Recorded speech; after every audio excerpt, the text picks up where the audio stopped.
Hello, everybody, and we're back with a lively trio today. I hope everybody else will soon hop in. Um, yeah, preparing for a transformative couple of chapters because that's what's trying to be expressed at some level. Um, I have had a bunch of experiences in life. I've been using framing from the book, not direct examples, but framing of the book to communicate ideas, to appeal to maybe some basic shared fundamental categories that people can envision uh, themselves in, I guess, or having a relationship to, because this was my parents mainly.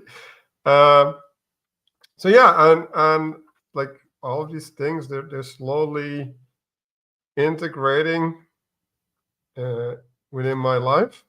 Becomes easier and easier to see things everywhere, although you still need to attend. It's still not second nature in some sense for me, but I, I'm sure that will come with time. Um, yeah, reading the chapters, like chapter 36, I run on top, not happy. So I'm having a little bit issues with the framing that's being used in the book. I think that he might be too one-dimensional in the approach. So I hope we can explore that, because like maybe I'm wrong, maybe I'm drawing too many things in, but I doubt it. But I think yeah, there's some things that are overlooked that I found really important in relationship to time. Um, so yeah, so what's the intention? We get to set our sub banner with our intention. I'm gonna try to focus on the idea of an axle or whatever, like the the mediating principle that creates the space within which the mediation happens, and I'm gonna try and explore that because I think there's something really valuable there that I'm not fully seeing. Castle, you want to go next? Sure. So my sort of sub intention this week is to kind of take deeper cuts into the text and try to give some tangible examples of things. Try to flesh things out a little bit. Last week, Manuel, at the Moby Dick book club, you mentioned it's pronounced what, the Spexsnyder. Is that right? It's like bacon cutter, and kind of like bringing the bacon. So I'm not necessarily going to be doing a huge amount of refining, perhaps, but for sure I'd like to kind of take some chunks that I can identify and then present them to you guys, that maybe you can find some use with. So I spent a good chunk of my time preparing this week, just trying to get a bunch of stuff that I could just kind of present, and then hopefully other people can riff on, and we'll kind of go from there. Olena, would you like to go? Yeah. Um, is the background noise really bad? Okay. I'll try not to speak too much because it's a bit loud in here today. My intention is going back to just trying to listen well, because I feel like I do a better job of that to help me understand people I might be interacting with. And then I will fix my subtitle thing for next time. Mark? Sure. So yeah, I mean, I think we're sort of ramping up in the depth of the symbolism at this point, and I was actually talking after my live stream last night with someone, and who said basically, yeah, these words don't make any sense. I just look at the pictures, and that tells me about the book. And I'm like, yeah. So I think sort of stressing the, we'll call them missing connections sometimes between the words and the pictures themselves is probably where I'm going to focus my attention, because I did notice a few. They're not quite omissions; they're unclear examples, right? Where you have like one half and not the other half of the picture, we'll say. So yeah, I mean, that's more my intention, is to focus more on that. RJ, would you like to go next with your intention? Yeah, so my intention is to do my best to see each chapter discreetly, but also notice how these next few chapters can be seen together, especially the way the information is relayed and the knowledge is relayed and I guess framed. Aside from that, my intention is to see if we can get basically up to chapter 38, hopefully. That's my own personal goal. But I'm not going to do one thing or another. I'd just like to see where the conversation goes.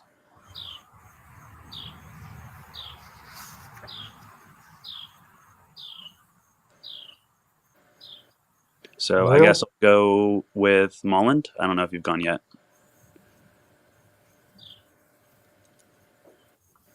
Let's see.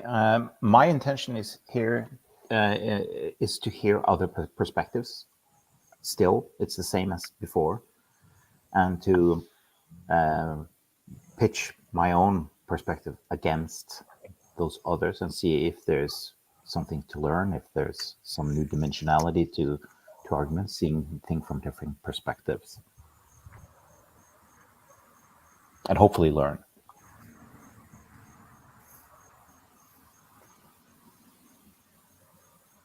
That leaves Danny. You want to speak up? No. I've read a lot of Bible this last 3 weeks and been just talking to lots of people about lots of things. I think as far as the content of the chapters go, I think what he's saying is very straightforward, but being able to actually apply it into my own reading I'm still pretty far off. I have some kind of intuitive grasp. I mean, the cosmological ideas, I think I have a pretty good intuitive grasp over. But in conversation, I'm getting intuitions about where there are errors and what other people in conversation with other people, but I don't yet have a strong enough symbolic lens to be able to make the conversations productive in real time. So that's the direction of what I'd like to learn towards ultimately. So hopefully in listening to people, I'll be able to develop the ability to do that.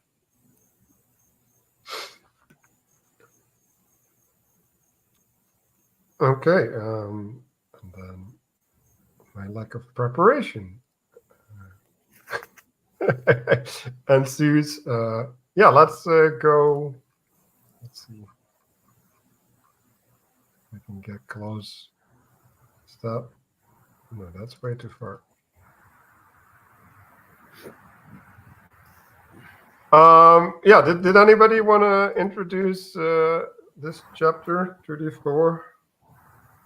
I have written here that we have to try and explore the distinction over this chapter. I think there's a lot of frames presented, and I think as a group we should try to keep in mind that not only this chapter, but in the following chapters, there's multiple perspectives that can be taken, right? So it can be taken from the perspective of God, right?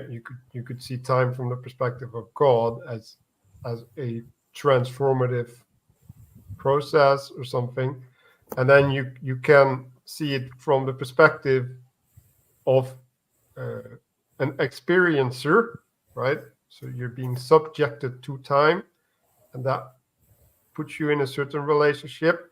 And then you can also be a mediator, right? So you can be, in some sense, the agent of change. And these categories are not well distinguished, is my feeling, in the text, and used interspersally. And I'm wondering also maybe inappropriately, because that's where I'm starting to go.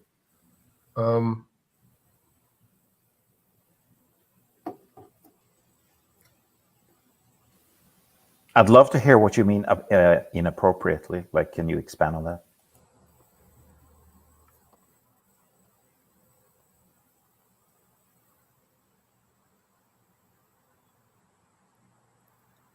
Well, so you can have, say, let's say we go to the flood, the idea of the flood, right? You can relate to the flood in hope, right? And like, hope is basically the promise of a new order that's not seen yet, right? You can also face the flood from the perspective of someone who's drowning in the flood, and then if you're drowning in the flood, like you're not anticipating the place to stand, right? Like it, because it's just a matter, like, is the invisible not there, or is it just one thing that we need to explore? And like, what is the consequence of assuming that it's not there, or it's not there yet, right? Or it is there yet, but you're just not relating to it. And yeah, we'll come there later on, right? But let's just go to this idea of a identity, right? Like, what is an identity? Well, an identity is basically an authority about who you are, right? So what are you, right? Like, or what is something? Well, something is in as much as it adheres or stays true, right? Or stays loyal to that identity. And that is a process. That's not a static thing. And within that process, multiple states are valid. Like, it's not one state that is serving that identity. So yeah, I think things are just way more complex, and he ends up flattening things down a lot in these descriptions. And I don't know if that's also true for the pictograms as well. Maybe that's just the necessity of the framing. I would definitely agree that the as you said, at the beginning, that these pictograms that are there have a lot of possible interpretations and implications, and I do think that it's kind of a difficult thing that I'm not sure if I could, like, I don't know if I could do it better than he's done it here. But I also think like, there's some stuff that I have notes on that affect this chapter that I can't actually ask you to bring up as the slide until like 1 or 2 chapters from now, because this is like a much more simplified set of diagrams and propositions that we have on this chapter. But I do just want to make a quick little note. A couple of associations that I made just as you were talking there was, I'm looking at the time axle and the wheel, and then the space, the pillar, and the house, and I'm just making kind of an association between reciprocal narrowing on the left and then reciprocal opening on the right. So they're, it's not necessarily something that is going to be, constant in either one, but that these are like 2 sort of manifestations of these concepts. But it is, as you said, very flat at the current point that we're there. Yeah, and I want to support that in some sense, right? So if you look at time, right, and it's coming at you, right, you could see that your option space is narrowed into an identity, right? You're informed in some sense, right? And then when you have the identity, you are conformed to that identity, right? And then a different phase is entered, right? Because not when you're conformed, you can express it, or you can execute it, or you can participate in the world from the identity. While you first need to adopt it, right? So you could also map that on learning versus mastering, and things like that. Yeah, I think where a lot of the confusion is, and this is a confusing chapter, is people try to put too much into this, right? These are not oppositions. He's not saying they're oppositions. They're two aspects of the exact same thing, right? And so the way to read this first diagram, for example, is to understand that at all times, in all places, both of these are true and present, right? And so there's the narrow constraint along a single dimension of time, and there's a different constraint along a completely different dimension of space. And those two interact all the time. They're not separate, and that's the problem. And space is, in some sense, the emptiness, right? And then what he's doing is he's combining, for example, in time, the axle and the wheel, right? And so he's saying you have to look at time in terms of not just its flow, but the fact that its flow is being caused by something, right? And you have to look at space as though it's not only empty, but there's a house, within that space that we'll say is you can occupy. And these are always true, and they're two separate, right, but interconnected ways of slicing up the world around you. And I think where people get wrapped up is they want like time to just be the thing that flows or something. And what he's doing is he's saying there's an axle in time, and they want space to just be, empty. But he's saying, no, space is being held up by something. And that's actually important. And I think what's missing there, technically speaking, is the emanation. So he's pointing out the emanation within the diagram. And so you can't take the perspective of one or the other. Both perspectives are combined in the document, right, or in the drawings here, which is the perspective of emanation and emergence as combined in multidimensionality, because this is obviously two different dimensions or axes that overlap but don't interfere. And in fact, they're codependent, right? Because you can't sense space without time, and you can't sense time without space. It just either is impossible by itself. And you can overemphasize one over the other, for sure, right? But you can't actually you can't experience either without both. But they're not the same thing, and they don't operate the same at all. And I think that's really hard for people to understand, because our phenomenological experience is that they are interconnected. But then the scientific world splits them apart, right? And I'm not making a judgment call on that. I'm just saying that the scientific world does. But then what Matthieu is trying to do is put them back together effectively by allowing you to understand the proper orientation that you need to have with respect to both of them. Because I think this, whether or not they did this historically is not really relevant, right? But I think the problem with the scientific view is the dissection, the division, the separating. And what he's trying to do is say, no, these aren't separate. And the thing that's in the middle between these two things is you.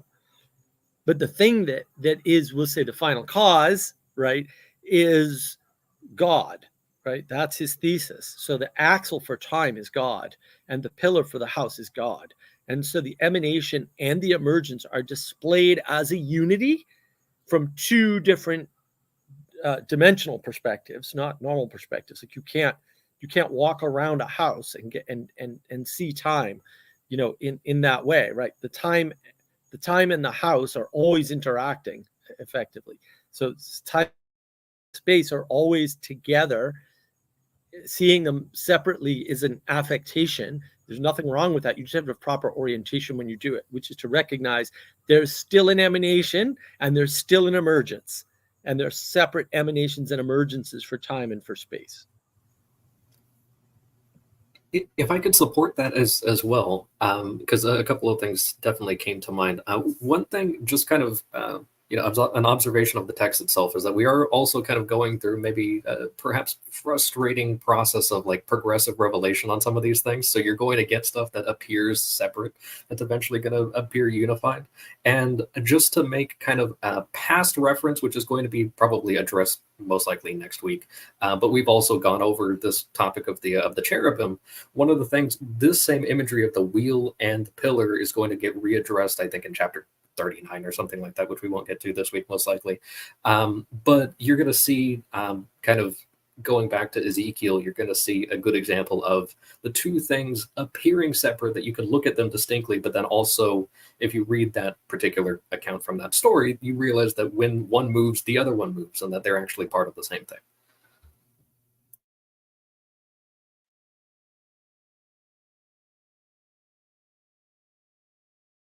Yeah, so I don't know how much I went into the idea of telos, right? But I think in some sense, like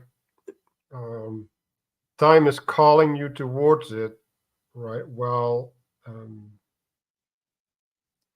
the space already has a promise in there. So I think when we're talking about the axle, the thing that it's turning around, like I'm playing in my head whether I can use it as the same axis and just have it move on the same space, and that the turning around the axis is the thing.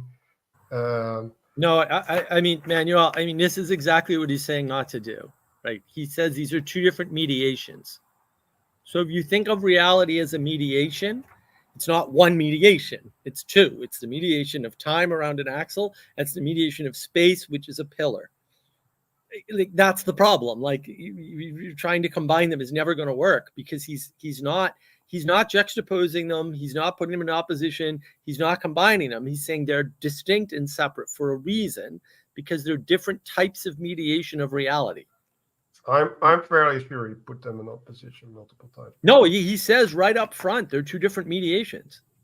They're the result of two types of mediations. One mediation is called axle. The other mediation is called pillar, right? And an axle is typically seen as, sort of coming at you, and a pillar is typically seen as up and down.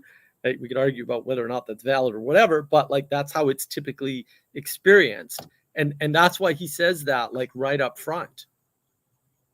Right, he states, no, there's two separate mediations, and in biblical cosmology, right? So he's basically saying, in reality, there's two different types of mediations. One's an axle, one's a pillar. Don't confuse them, right?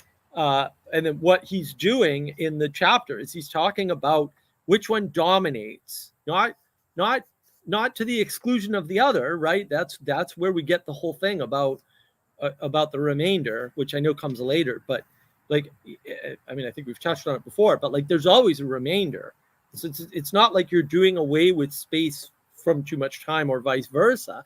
It's which one dominates, which is a different statement altogether, because they're not in opposition, but they are in relation. And it's that proper orientation and relation that he's trying to highlight here.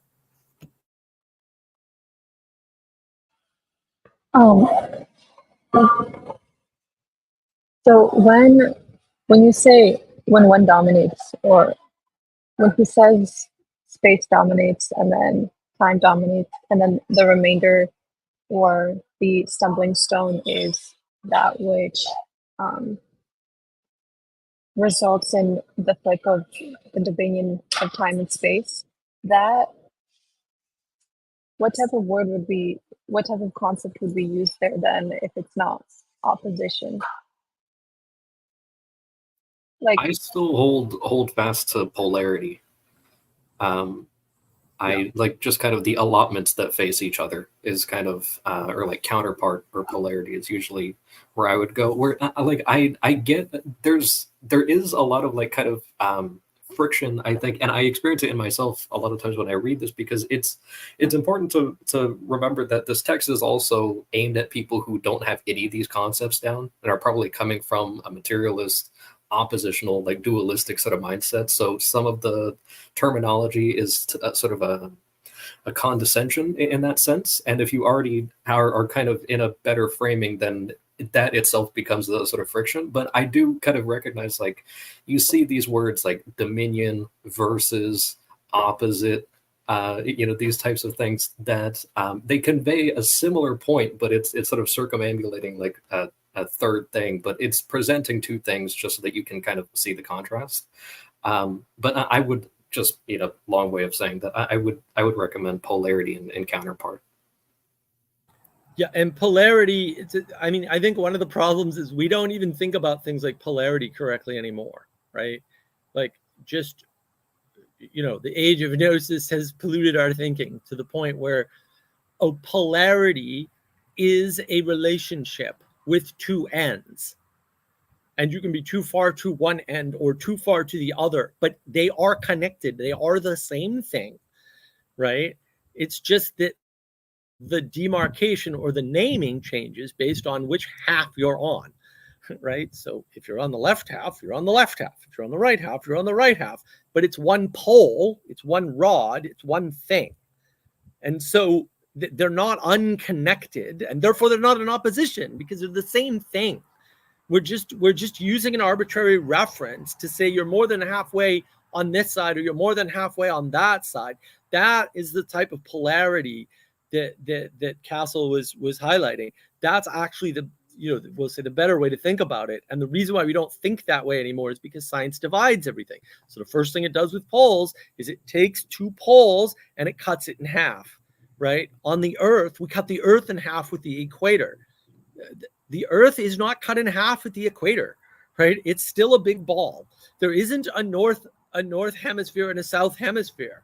We use that for labeling purposes. We have a North Pole and a South Pole. It's the same Earth. They're not in opposition.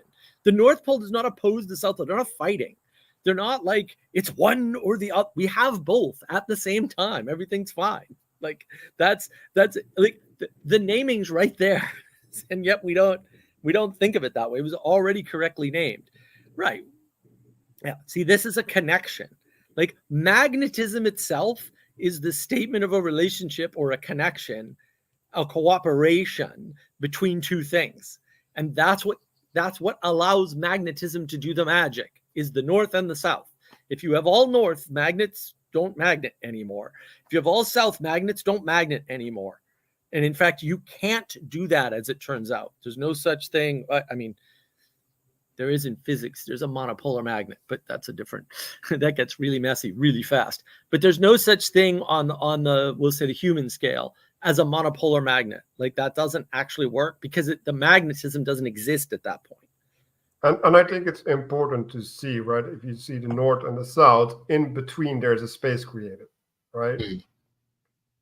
Like they if they're not like adjoined, then between them now there's something that allows for the manifesting of all of these lines and an interaction, right? And I think it's also important to realize, like, because I'm having a hard time like to think about time and space on like the macrocosm scale, but if you realize that we're in a fractal nature, right? Like time and space is manifesting on each level of practicality, and like you could say, well, okay, so there's a dominance of one of these over the other at certain points, at certain layers, right? But then there's also multiple dimensions, right? Because like there's not only one fractal hierarchy, there's multiple fractal hierarchies, and then those also have time and space, and like at that point you can't conceive of it anymore, because like what is in dominance and what is not, like there's things that are conquered, that are added to you, and then there's things that are taken away, right? Like I have the word of capacity, right? Like space is related to the ability to harvest, or the ability to get resources, and your resources aren't stable as well, right? Because your resources are manifested in cycles of day and night, like literally, because right? of time, right? Yeah, you they're, get they're tired. mediated. The space is mediated by time, and the time is also mediated by space. But those mediations. So I want to make two quick proposals, because I was talking about this literally last night, not on my stream, but after it with somebody, and I think it might be helpful to maybe consider something. This is just a thesis of mine, but I sort of did a quick test last night and proved it out. I think Matthieu and Jonathan Pageau both, because of their upbringing, take for granted two concepts that are not well reflected in the book, because they start from that assumption. Okay, so one of them is this idea of polarity being on a pole, being opposite extremes of a pole, and oddly, John Vervaeke talks about this better than most will say, and I don't remember where. It's a few years ago now, I'm sure, but the other one is emanation. Emanation is a super important concept, and emanation is usually left out of the text, even though it's sitting in the picture. And the disadvantage to that is that people who don't take emanation for granted, who don't understand that all of this, which sounds silly, right? Like, man, if you read Genesis, you should kind of like, it's all about emanation. It's the story of the start of everything, right? The start of the cosmos as such. And so it's a creation. It's the creation story, right? There aren't too many of them. This is like the big one, though, that sort of encompasses and explains all of this creation stuff. And so the presumption from reading Genesis is emanation, but I think we gloss over that because the age of gnosis or something, because scientific thinking, maybe, I don't know. But effectively, he's doesn't point out in the chapters when he's referring to emanation. So, for example, the axle of time and the pillar of the house are emanations. They're not emergences. Time and space are emergences. The axle and the pillar are emanations. And he just doesn't point that out, I think, because he's taking it for granted. And what I did last night was I went to a random chapter in the book and pointed this out to somebody. I said, no, the reason why this particular person couldn't read any of the words. I was like, yeah, well, A, you don't need to if you're of a certain type. You can just look at the pictures and you get the whole book pretty quickly, actually, because you can flip through the pictures faster than you can read the text. But he couldn't read the text. And the reason why is because there is a stilting towards the emergence, which is a very scientific sort of age of gnosis-y problem. It is that emphasis on the emergence. And I'm not going to disagree with the strategy. I'm just going to say, because of that, he doesn't focus on the relationship, the connectivity of the poles, right, which resolves some of these things that we're thinking of as oppositions. And he doesn't focus on emanation enough, in my opinion. And I'm happy to be proven wrong or whatever, but that's just a pattern that I've noticed. Well, I add? I have a quick thing about that. So, Mark, do you think it could be on purpose that he doesn't do that? Because he's trying to bring back the view from the middle. And with that, emphasis on, you're saying that he's overemphasizing emergence and not emphasizing emanation enough. But what my understanding is, he's trying to bring forward the middle position. Like, so it doesn't make sense to talk about what's in heaven with such certainty, or yeah, I don't know how to say this.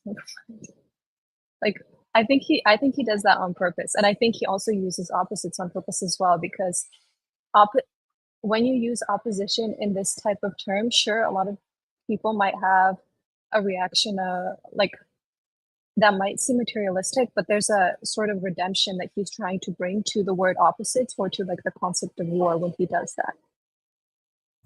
Well, again, I think he's using opposites because he's thinking of it in terms of poles and relations. Because in opposition, there's no middle ground at all. There can't be, by definition. It's built into the definition of the word, and that's where the problem comes in. Now, you still need opposites to see. So I'm not saying you shouldn't ever use opposition, and opposition is bad or anything like that. But as framing for something that, well, if you need to build something, opposition is bad. You can't ever build anything. So if you're in an opponent processing or an oppositional frame, nothing will be built, and whatever you touch will get destroyed immediately. And that might be okay, but typically it isn't. And the reason that it's not necessary, I'm not necessarily saying he's overemphasizing one over the other in that way. What I'm saying is, in the text, he explicitly talks about this emerges from that, and he does not talk about this has emanated. Right. So when he's referencing the diagrams, the way he's talking about the diagrams, he does not reference emanation, probably because he's taking it for granted. Because after all, right, this is about Genesis. If Mark, you're can I jump in? starting there, that's the issue. I just want to submit a potential alternative, actually two potential alternatives. One is the fact that there is, to my understanding, a second book coming out, which could possibly cover some of that, and he may have had earlier manuscripts or drafts where things were covered differently. The second one is the second alternative that I'm thinking of is that part of why he is not choosing to emphasize something or emphasizing something at the expense of something else could be part of the presentation that he's looking to make later in the book. That's how it's striking me at this point in time. Like, I think he's going into he's introducing it to an audience in a certain way with an eye to the current way of understanding. And he doesn't want, and he kind of wants to open one door at a time. So I don't know if it's just something he chose not to discuss, if it's something that is a cost to the tactic or the tack of his approach. But while on the point of tacking, I want to make a quick pivot to something earlier, which is just how I see, in a way, the type of translation that's being related here in this particular chapter. And especially with this particular diagram on screen, where it shows that these things can, from different perspectives, be seen as the other. Essentially, and I wish I had the ability to bring it up, but unfortunately I've had some technical issues. There's if you picture a cylinder with a red light coming from the side and a blue light coming from top down, what you would see is a shadow of a blue rectangle and a red circle on the wall. And so, in as much as we're looking at something from two different perspectives in that sense, the way that the axle and the pillar can be one and the same here in the real world is the mast of a ship. Or at least I don't think that's an inappropriate way or too much of a stretch to look at some of these things. And I'll plant this seed for later, even though I'm pulling from later in Genesis, specifically the Adam and Eve story, which in a way does come up later. I would like to point out that the word that's used to describe the relationship between Adam and Eve is it's translated at one point as the word as help meet, meet. So they're not in opposition. They're not totally removed from one another. There is that interparticipation in order to achieve certain types of identity that we are looking at in a way from my perspective in this chapter. So I appreciate you guys letting me ramble for a minute. So I'm going to invoke the original Dutch, because meet in Dutch means if you directly translate it, it's unhaving. or unmusting. So it's the removal of imposition effectively, right? And the basically showing yourself naked. That is to meet someone.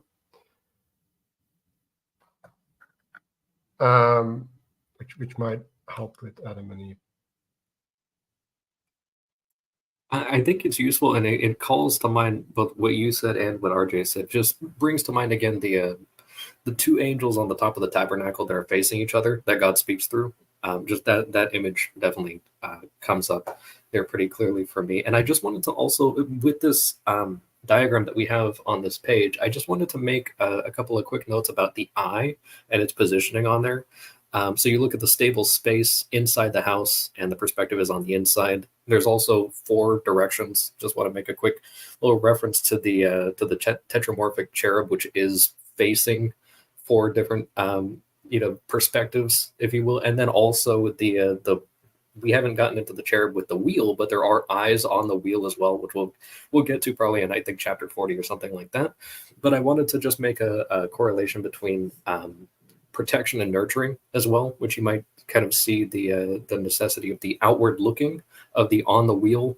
When the axle is dominating, so to speak, then you need to be on guard. Your perspective needs to be pointing outwards at the things that might be coming inwards. And when you're nurturing and you have stable space, then of course there's much less purpose in having to have your perspective outwards rather than maintaining the inside of the space. That's an awesome catch, Castle.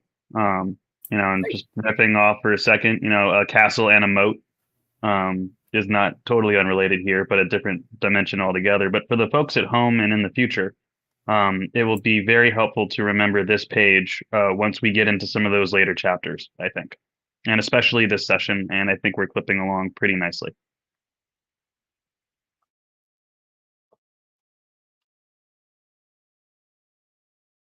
Yeah, and I think having the physicality of like a castle, right, as a home, and maybe going out of the castle, exploring, right, being in the circle, right. So there's an interaction where you go out hunting, for example, and then you retreat back into the safety. That's maybe a good visualization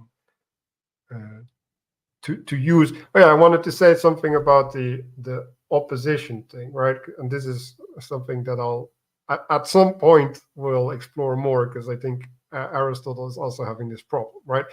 Because if you I don't know, like, let's say that there is an extreme, because I don't even know if there is, but then you have one extreme here and one extreme here, right? And then if you're saying, like, I see this part to this part, right? Because you don't see the full spectrum ever, I think. Then, like, are you saying this opposes this? Like is that the way that you're going to frame the world? Because what happens is you're going to lock yourself into a subset of the whole space, and that's what I'm talking about with hope, right? Like, because hope is basically saying, no, like, there is a pen. There's not only this little bit of the pen, there's an actual pen. And only if we believe that the pen exists, then we can appropriately relate to whatever we're seeing.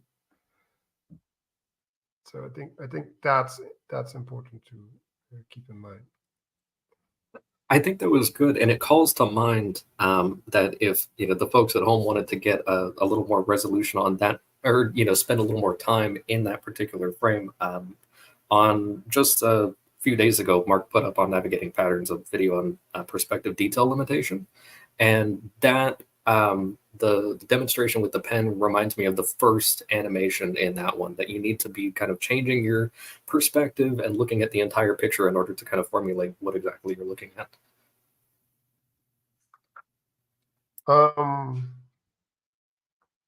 Yeah, are we good on chapter 43, 34? I think so. John, did you want to bring something in? Because I just wanted to add that the ancient term in Greek was complementaries, dual opposites, complementary opposites. They're complementaries. That's like the poles connected. That's what we would call non-duality in the Baconian tradition, like nature to be commanded must be obeyed. So there is a connection between the two, and it's true that ever since the rise of materialism, the focus has been on emergence, which is the feminine side, the nature side of it. So emanation and emergence forms this kind of complementary, these complementary poles, as Mark is talking about. So Yeah. you can, and in materialism, you shift too much to emergence, ignoring emanation. But they are ultimately connected, part of one structure. And I like the word compliment, right? Because if you compliment someone, you're highlighting the positive aspect. Like you're pointing out their participation in the higher, effectively, and in the union as well, because like it's in relationship to you that you compliment. If I could compliment John here for a second and support his statement just a little bit, I just want to say I really like the point about in order to command nature, it needs to be obeyed, because just earlier this week, I heard a talk that Bishop Barron did, and he pointed out the etymology of the word obey. Obedere means to give your ear or to pay attention to, which is a lot different to, you know, being kind of pushed around and bossed around by it, which is kind of a very common interpretation that people have of that word these days. Oh yeah. So to go back to this wandering aspect, right? Like, so when you wander, I think your main focus is on your ears, like, because you have to hear the thing that comes at you, the danger, like you hear before you see often. And when you're in the house, you're surveying the land, right? Like now you're looking. You're looking at what can go where, like you're trying to fit things in.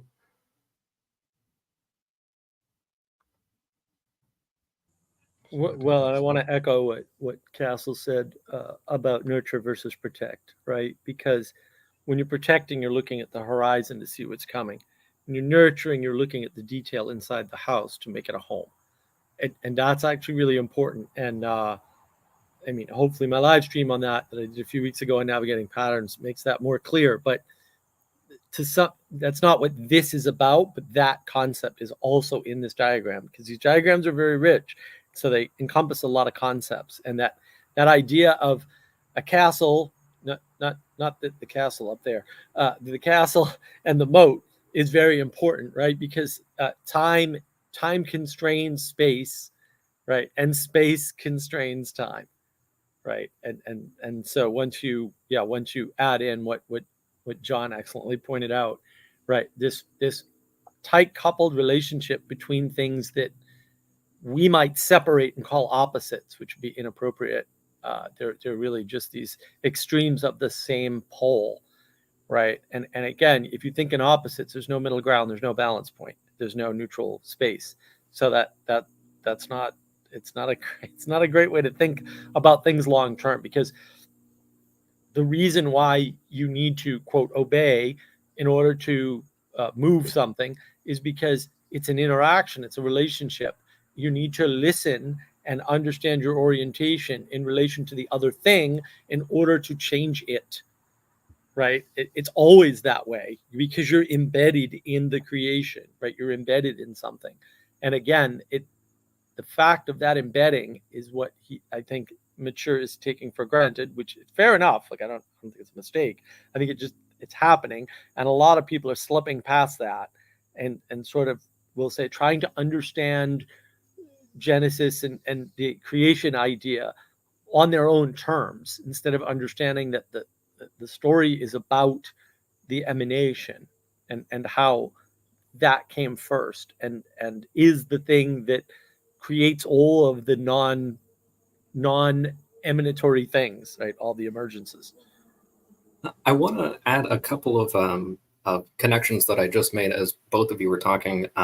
because you brought up a lot of really good points about the protection and that you're scanning the horizon, and also the association with hearing and with the horizontal axle also being associated with the wheel. Then I just wanted to point out a sort of embodied physical example that, you know, not only are your ears on the right side, but also your hearing and your brain is on the right sides, or the left and right sides. So you have kind of like the horizontal aspect there of your brain, and then also you have the sort of outward, you have, you know, your eyes on your face, but also the optical section is in the back as well. So you have this kind of line coming here, and then you have another line going there with the incoming hearing, and then the sight coming in that way. So you have the kind of intersecting axes there.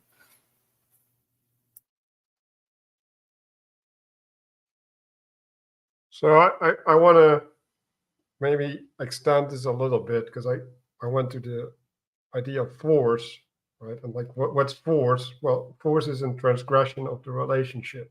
It's an imposition. If we take technology as an extension of your agency, right? So if the power that is in your control, right, or the ability to have the world conform to your immediate wishes is so big, then you can't have the intimacy anymore. Like you could say it as a digger or something, right? And you want to open a bottle of beer with it, right? Like that's not an easy feat, although I've seen it done. But the well, using the proper tool for the proper action is the thing that allows you to remain integrated. And if you default to certain tools because you're competent with the tool, now you're going to over create the world in the image of the tool, right? And all the other relationships will suffer as a consequence, right? Like the world will be a nail as a consequence of your hammer. Well, I think that can happen, Manuel. I want to be careful with the idea of force as a transgression. Force is not necessarily a transgression. I mean, all the things that happen independent of you are force, are the result of force, technically, right? Like if I move a chair and you can see that I moved a chair, then that means that I used force to do it. So force is not a bad thing at all, or anything like that. But your point stands about, you know, again, don't treat everything like a nail just because you have a hammer in, you know, with you right now. And well, let's because I want to take this, because I'm not sure if you're right, because I think the chair standing somewhere has a purpose and a function, right? yeah, And but you don't know if I've moved it unless I used force, is what I'm saying. And no, but that is an independent fact. Let me And the finish. fact that the chair exists is a function of a bunch of forces that were done to a bunch of pieces of wood or metal or whatever to create the chair. Like, that's what I'm saying, is that in order to have an object in the world that is independent of you, force has to have been involved. Yes, but the point is, when I put a chair at the table, right, like it's there to serve a purpose, right? And when you move it, you violate my purpose and insert a new purpose. And that's, I think that's what the force is doing. Yeah, it can be. I mean, it doesn't have to be. I mean, not all force is violating someone else's purpose. And that's my point. Like, force is a neutral thing. Unless it's not because of conditions, but that's where, like, yeah, nobody likes that discernment for sure, but also, like, that's what you got. Like, you don't have anything else, and that's where the problem comes in, is that, yeah, you have to discern a bunch of things. Yeah, you do, because you can't look at the things, even if they're actions like force, and make a determination of good and evil about them. That's not possible. That's never going to happen, right? You can't say the tree is bad because the tree is putting shade where I don't want it. Like, that's absurd, right? But we don't extend it out, and so we don't notice that we're doing that. So force is just neutral, and sometimes it's necessary to transgress when people are too close, for example, right? You see this come up in, like, the immigration discussion. But I'm not saying that violations are necessarily bad. Like, that's but I do think the revelation That's fair, but I wanted to make it clear because people get triggered on words they perceive as negative. So like I agree. Like I use the word manipulation that way all the time, and people freak out because they think manipulation is evil or something. And I'm like, no, manipulation's inevitable, and you just have to deal with whether or not the manipulation is good or bad as such. and I think the good and bad is a consequence of your participation, right? Like this is the redemption argument and why people are trying to redeem everything all the time, because they don't want to have the bad aspect of it. Yeah, Elena, I don't want to stray into power necessarily, and I'm not saying it's not a good word here. So I have a very specific definition of power because, like a lot of people equate different things with power and power with different things, and the problem ends up being that none of those definitions are sufficient for what's happening. Because a lot of times, the most important thing about power is when it's not being used but could be used, and this is what's missing in a lot of storytelling too. Is people don't understand this lie about if you put a gun on the mantelpiece in the first act of the play, you better use it by the end of the play. Nonsense. That's actually functionally incorrect. Good stories exemplify a restraint in the use of force or power all the time. And in fact, I bet that most good stories, in fact, exemplify the restraint of things like force and power. In other words, they say, well, I could use this ability or this power, or maybe this superpower if it's a superhero movie or whatever, but I'm not going to in this case, right? Or famous the Dirty Harry scene, right, where he basically says, I don't know how many times I've fired the gun. You don't know how many times I've fired the gun. Do you want to take a chance? Do you feel lucky? Right? Like that makes a good story. Why? Because the power might be there, it might not be there, but it's not being used. And finding a way not to use the power is actually way more interesting than using the power. Using the power is just a flat way of thinking about it. That's why I don't actually like the word, because almost everybody doesn't actually have a coherent, reasonable definition of power, in my opinion. If I could offer for the word force, just that looking at it etymologically, that it's related to fort, which is also related to hill and highness and also steadfastness. So you might be looking at something like, and you can kind of go in there even further, but you could look at it as something like firm emplacement or something like that. Sometimes you could look at it as like strength, but it's just kind of like there is strength. It's not, you look at like the gun on the wall, like that is a firm emplacement on the mantle that you might, be able to tap into, but it's also not entirely necessary. The firm emplacement happens whether it's a mound or a hill or something like that, like that sort of physical advantage. It doesn't have to be physical, but it's a little low resolution. So I spent the summer thinking about horizontality versus verticality. So you have up and down. That's sort of a well-known thing in mythology, or in this case, in this book. It's like up is heaven, down is earth, up is masculine, and down is feminine.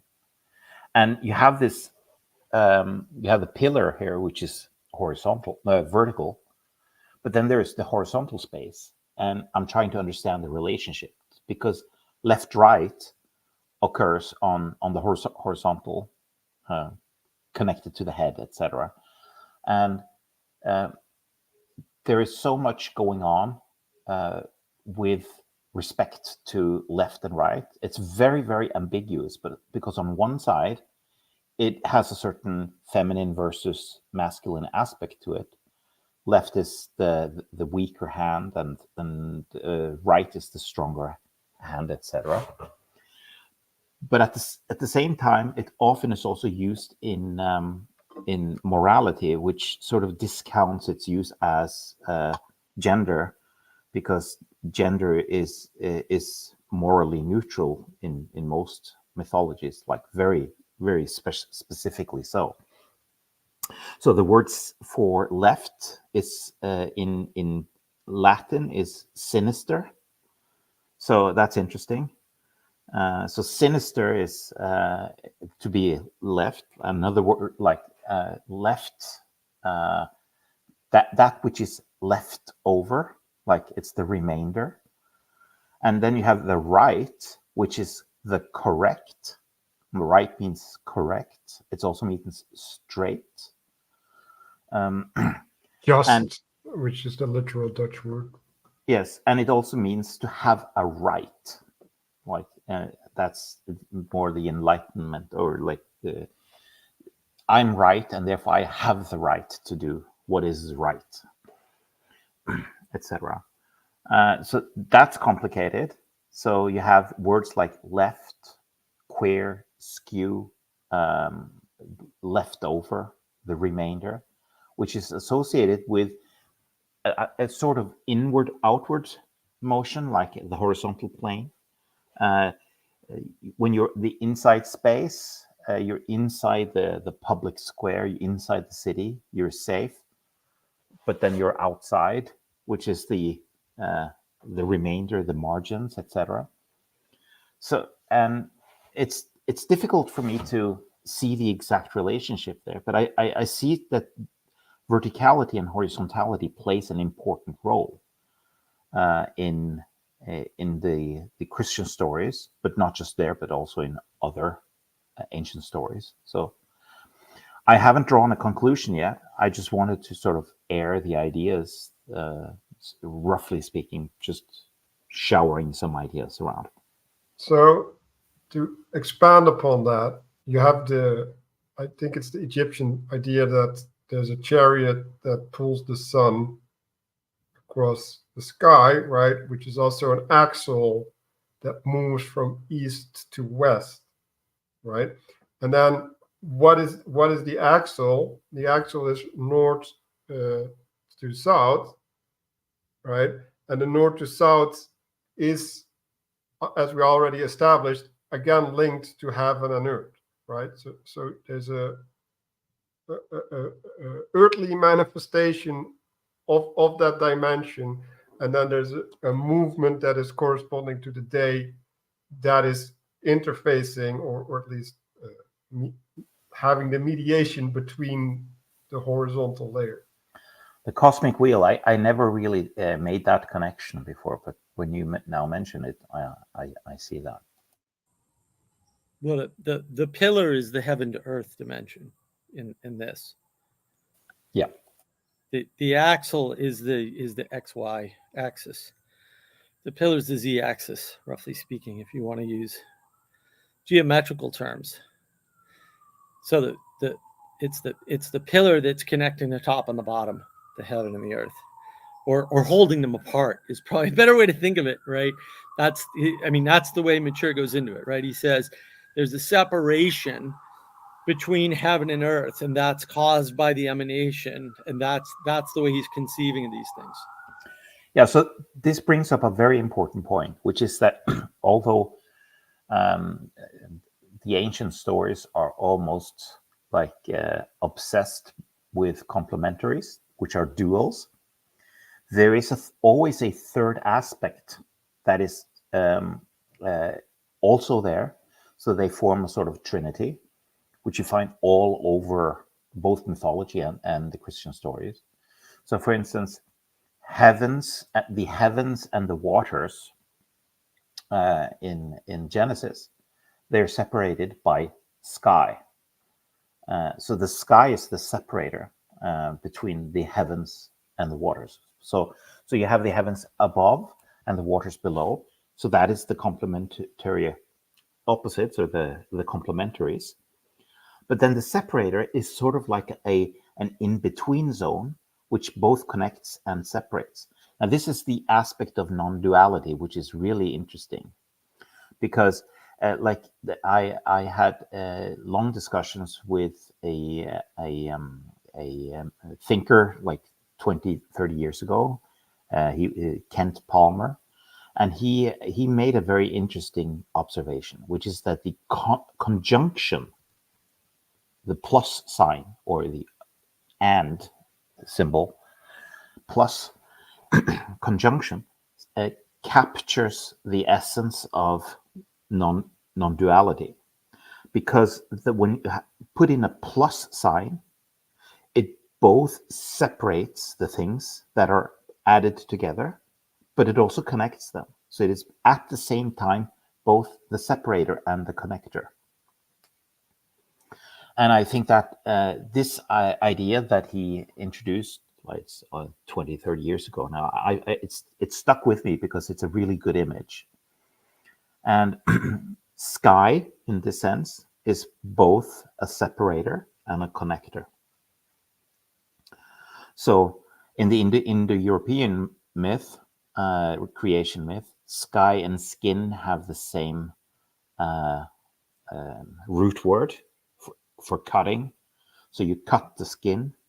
And in the Indo-European myth, the Manu cuts as a sacrifice his twin Yimo into many pieces, and the skin becomes the sky. It means cover. And I've been thinking about that you have this triality that you have, not just a duality, but a triality or trinity, is something that you find all the time. You have the margins play the role of that separation. So the margins in society is what separates who is inside society with those who are the absolute strange foreigners on the outside in the wilderness, in the wastelands. So the margins is a separation zone and a connection zone. It connects us to the wilderness, but it also separates us from them. And that's very interesting. You have all these, this trial. So the neutral zone that is neither one or the other plays an important role, but is not emphasized. Like I see that Pageau tries to bring it in, but he doesn't explicitly talk about it as a triality, like a ternary structure where you have inside-outside boundary. So to expand on this idea, and I hope you'll like it, right? So you have the castle, right? And if you use the picture that we have here, it's the foundation stone, right? Like it's that upon which your identity is built. And then within your castle, your lord, your master. And then you go out, you go in the field, right? Like you go outside of your area, like you're still lord, but you're lord in a different way, right? Like you're not lord of your house, you're lord of the land, right? And then you go out further, right? Now you have a reputation, right? People know you around you, right? And so your identity or your ability to appeal to your foundation with time, right? Because the time is the movement that you're making. It's allowing for the movement. Is making you looser and looser connected to that identity or to that authority that you're appealing to. And I think if we're looking at this idea of a stumbling stone, like at a certain point, you can say, well, I'm the Lord of blah, blah, blah, right? And they don't even know where you're coming from. And so the identity that you're appealing to is no longer recognized as an authority. And so now you can't use that identity anymore in the world because it's meaningless. Like it literally lost all meaning. And so seeing the time thing as a physical movement over terrain, right? Like where you have certain ambiguous spaces, right? Where maybe you can still function in whatever identity or relationship that you have. And then at a certain point, it breaks down, right? And now you have to reestablish things. And I think that's probably a helpful way to visualize these things. That's interesting. I think another thing that came to mind with respect to identity as you opened up, Manuel's, Christ is only the stumbling stone to those who disbelieve, right? And he's the foundation stone to those who believe. And, there's a lot of language like, he's the stone the builders rejected, and related to the idea of a mystery, which we'll get to. Like there's a song that we sing, Rock of Ages, cleft for me, let me hide myself in thee. A lot of this imagery has to do with, I don't know exactly know where Pageau is going, but your relationship to these things, is relevant to how things are, how things will manifest. And it's interesting because there's a third stone. Like, I don't know what the actual word was, but there's a stone that's the top stone, and that's the stone that is used to put at the top of an ark to Capstone. The capstone, right? And if you take that third idea of a stone, that's the establishment of the two arcs, right? So that's the creation of the space. Like that's the stone that allows the pillar to exist. It's the unification. Yeah. Right. I wanted to make a couple of connections that kind of popped up as you all were talking about the stumbling stone and the foundation stone. So we're going to get an opportunity for a much higher resolution look at this in chapter 39, which I'm holding back a lot of my notes on here, but I just want to make a couple of things here with the example of the fortress. I really like the idea of that it's your fortress, and then you're going out and then trying to kind of call to the identity of that, and then nobody recognizes you. So it becomes your stumbling stone in a sense, because people are like, who is this outsider? But also you can go in the reverse direction, where if someone is trying to cross through your land and you have a fortress, maybe, a heavily armed fortress, and they're trying to go on like a military excursion past your land, your fortress is now a stumbling stone for them, because if they get too close, then now you're potentially in conflict because you see, another military force coming your way. So they have to go around, or they have to address you directly. They don't have the kind of benefit of the same sort of stability of the people who are living in that area that have that identity. And I just wanted to also mention that we also kind of saw a little bit of this, I think, in the previous chapter when we were talking about the terminology that Matthieu is using with, the verses and opposites and all these things, that in itself, just an example of these two things being the same thing, that those things, from my perspective, 2 or 3 years ago when I first read this, were like foundation stones. They actually helped me a lot because I was within that sort of framing. Whereas now, going back and rereading it, they are in fact stumbling stones for me, because now I have to kind of like retranslate into, from my new perspective, better framing. So we're going to see a lot more of this in the kind of chapter 39 aspect. But I just wanted to point out also with this fact that there's the two polarities that are pointing at a third that connects them, that it's not necessary to completely destabilize your structure, as tends to happen. And we're going to see a story from the book of Daniel about, the stumbling stone causing the pillar to kind of crash down into a bunch of pieces and everything, but that it points to a higher perspective that you could take, which reminds me of something that both Mark and Manuel have talked about in the past, about paradoxes, not them being a function of your limited framing, and that if you are experiencing a paradox, then it's a chance that your frame is limited, or your first principles are not accounting for a larger data set. So it doesn't actually need to completely collapse your reality or anything like that. But if you don't know what that third thing is, then that will totally happen to you, and you will be scandalized. Can I just have a quick question? I just realized that I saw that there is something that looks like a quote at the beginning of a chapter, but there is no reference. With wisdom, the Lord founded the earth. With understanding, he established the heavens. Where is that from? I think it's Proverbs. It says Proverbs further down. With wisdom, a house is built. With understanding, it is established. Yeah, Thank you for bringing that up, because I was going to. But I'd like to hear your thoughts on it first.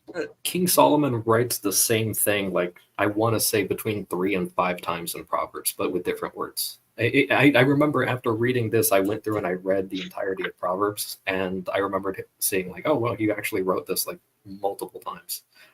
So it's not, I don't think that they would be connected to 24:3.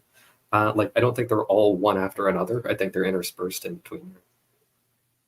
Yeah, and I think it's a way to understand this is the founding of the earth is the planting of the seed, which is the foundation stone, and the understanding of the heavens is, I think, the axle that's adhering to the emanation.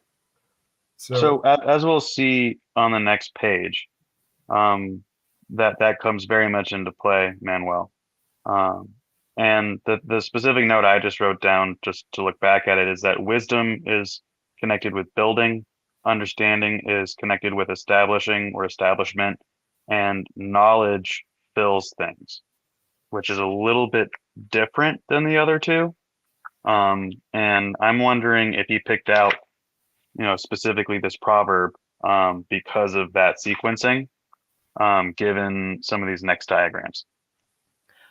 I want to very quickly inject here that like wisdom is classically feminine and understanding is masculine, but knowing is a sexual act. Like in the Bible, he knew her like that. So knowledge is connected, is planting of the seed, right?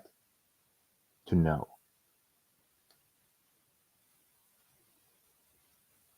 I think wisdom is actually a planting of the seed. Planting of the seed is a masculine act, not a sexual. Well, see, I think this is in part what is being gestured towards in this previous chapter as well as this chapter, is that there is an element of each. So I guess I'm vigorously agreeing with both of you, as they say. But towards that point, maybe we could take a look at the text here at the top of the page. Go ahead. So it says, as illustrated below, the process of building space begins with a positive principle, parenthesis, the foundation stone, end parenthesis, according to which every other, quote, stone, end quote, must be arrayed. When this integration is successful, material reality lends its power and supports to that principle. However, when it fails, when that integration fails, the integration reveals anomalous facts or remainders that question the supremacy of the first principle.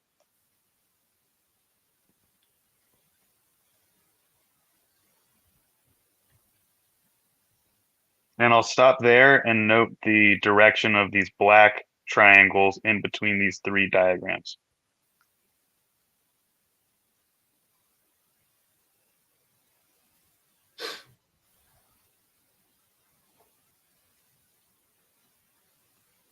Does anybody have something to say about that, right? Because like I immediately see one problem, right? Like either it's the supremacy or the understanding of the principle that is problematic. Like, because it might actually be a non-functional principle, right? Like it doesn't serve whatever it needs to serve, or it means that you can't relate to it properly. And I think those two things are separate and not easily distinguished.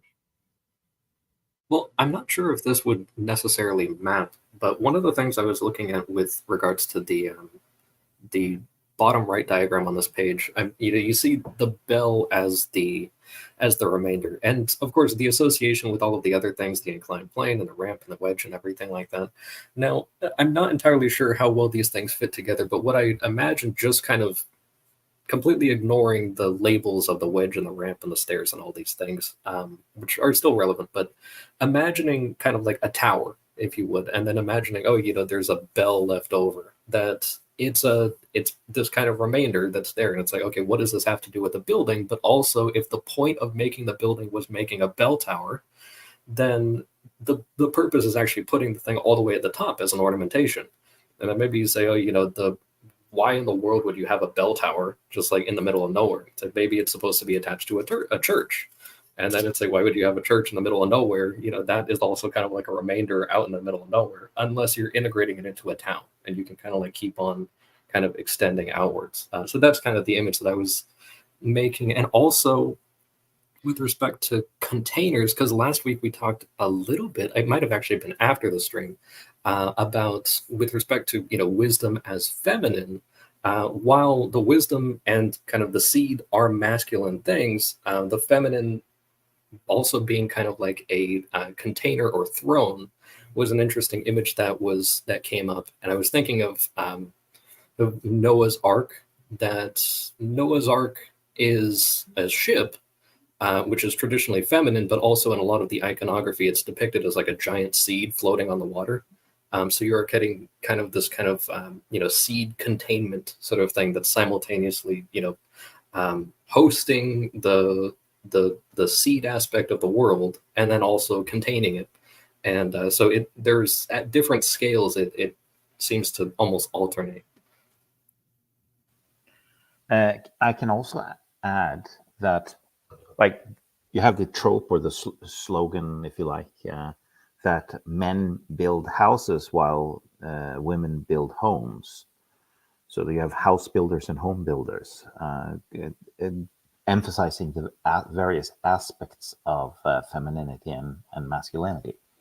However, in the ancient world, the word house didn't have that distinction. It wasn't understood materially. It was understood like the house of like if you're talking about the like a family tree, the house of I don't know, what's a king family? The house of the royalty, the Carolingians, the house of the Carolingians, something like that. So house meant family, but it also meant the place where you live, like the physical house. Now, this is very interesting because the word for husband comes from the Norwegian house, bond. So bond means to be bound to. So the man is bound to his house. That's husband. And housewife, of course, the wife of the house is in Norwegian. The word for wife is faithful. So the house faithful. So the woman is faithful to the house, and the man is bound to the house. And when it says here that wisdom is used to build the house, that's very interesting because wisdom is feminine, but the men are typically builders of the material house. And what that implies is that in order for the house to cohere, to be built as a place for a family, it needs to be built with wisdom. So if it will be empty, it will just be a material shack if it's not built with wisdom. So that is the reference to wisdom here of an house. House has the dual meaning, like we're talking about complementaries here, house and family, being two sides of the same thing. And that is explicitly part of, or well, not explicitly, but that's implicitly part of this, I think. Yeah, and I want to caution against flattening of the symbolism, which is what's happening, right? Masculine and feminine are not in opposition ever. It never happened. It can't happen, right? That would destroy the world. Might be why we're having problems today, right? We're trying to flatten everything into masculine. Different problem. When you try to equate symbolism, say, well, this is this, you failed. Everything's ruined, completely wrecked. Masculine and feminine are everywhere, right? So there's a masculine and feminine aspect to everything. There's a masculine aspect to wisdom, and there's a feminine aspect to wisdom. Wisdom is depicted as a female because wisdom does not imply a single action, and therefore it cannot be male, because the masculine idea is that of discrete action. The feminine idea is that of potential continuous flow.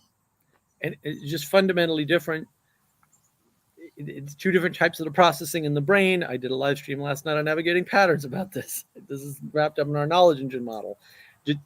Both aspects exist simultaneously, and you can't map them onto anything because they're mapped onto everything. And masculine and feminine are mapped onto everything.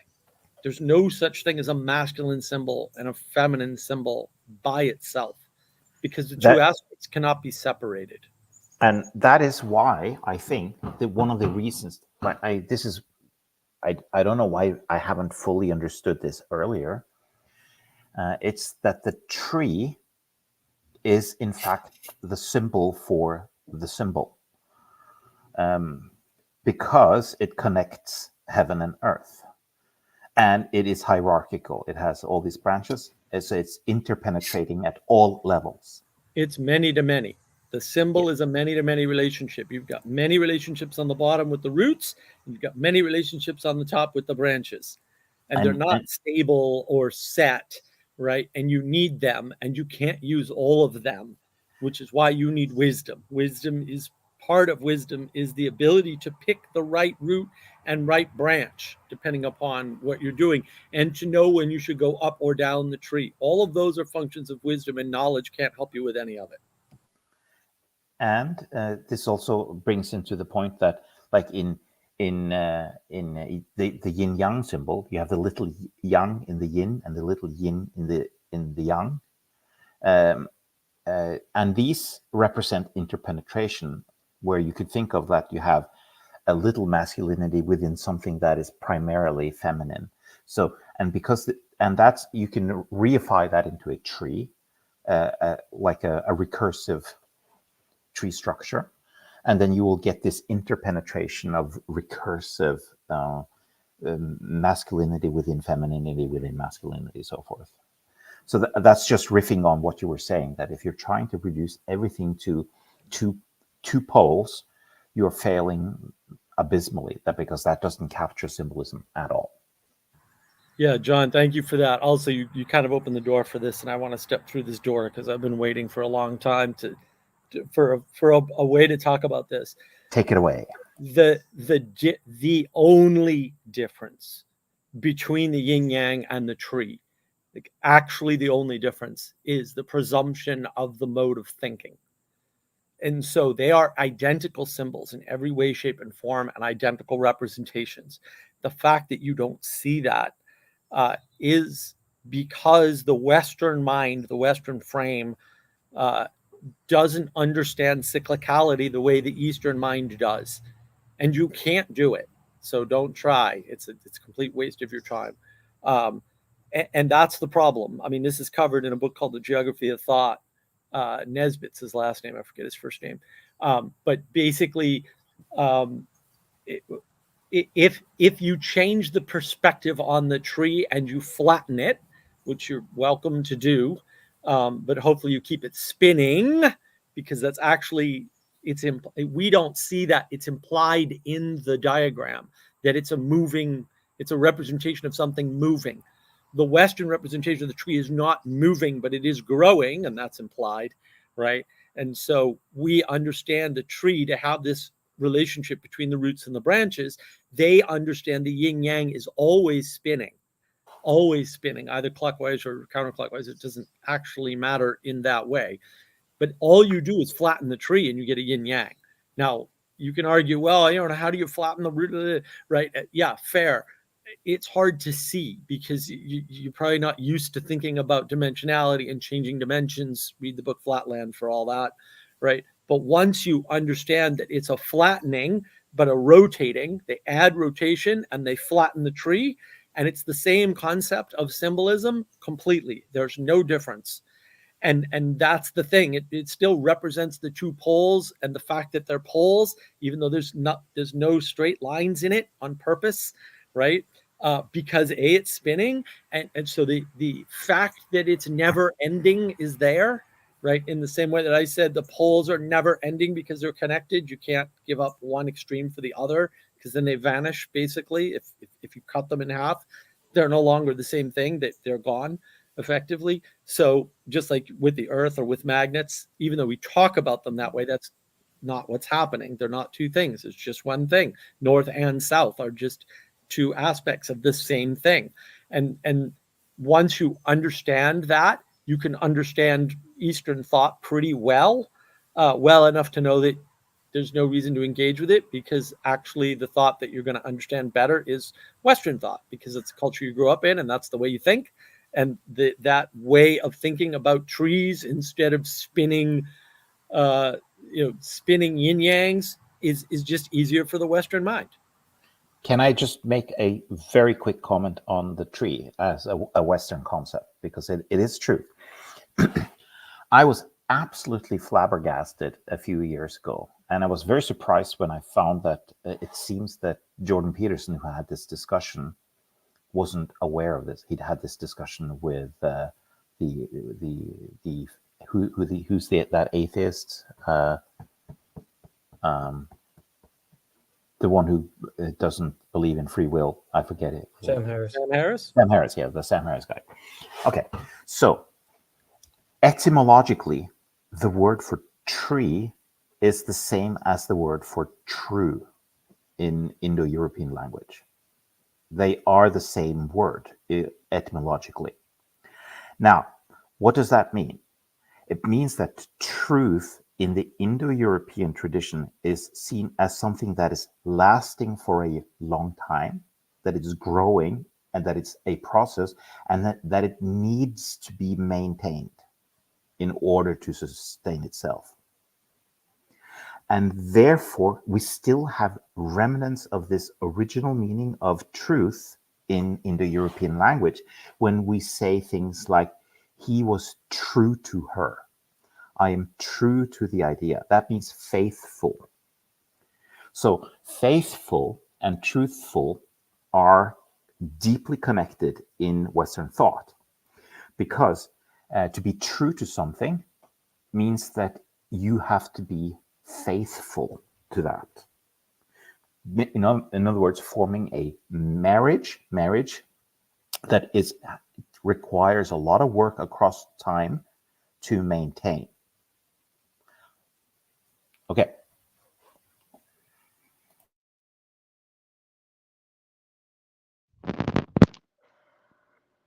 So Yeah, go ahead. I just wanted to tack on one piece to what was just being shared, which is that in certain circumstances and contexts and word meanings, the tree symbol and metaphor extends its meaning into certain other concepts and ways of talking about other concepts. The notable one is uprightness. And if my Hebrew isn't failing me here, the word is tzaddik. And the word charity, which is tzedakah, is essentially conjugated from that word, although it's not a conjugation. So just pointing out how, to the point that was made before, how deep a symbol and how significant a symbol of the tree is, and that will come up in some of the later chapters. Right now, we're still kind of looking at two things, one in the left hand and one in the right hand here. I have a few things I'd like to add, because as all of you were talking, a few things kind of clicked, and I looked into a few of these words, and I want to just quickly address the proverb there with the with wisdom a house is built, with understanding it's established, and with knowledge its rooms are filled. I want to do that within the context of the tree. So just looking at some of these words, you have wisdom as the seed which descends downwards, and then the building or structure.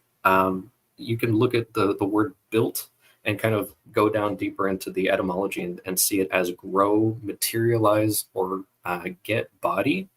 And then with understanding, the sort of downward up motion, you have the throne or the containment, which makes it stable.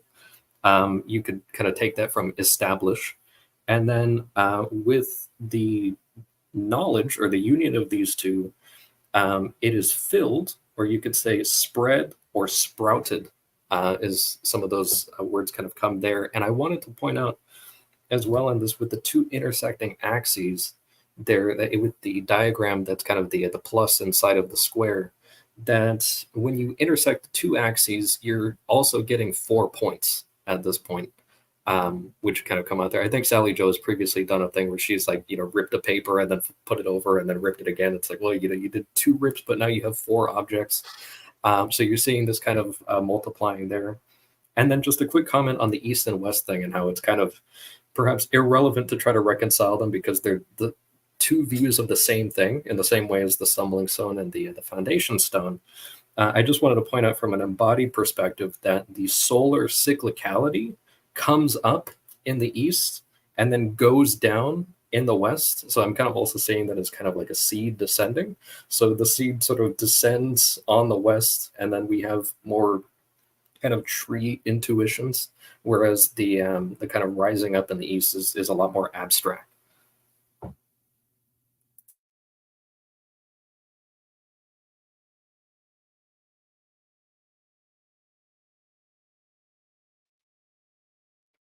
Yeah, and I like that. That's a continuation from my idea, right? Like that there's, well, three things, right? Or two phases, right? You have the starting point and then the going up. And then there's a transition point where the going up changes in the coming down. And then so you have two movements and 3 points in that sequence.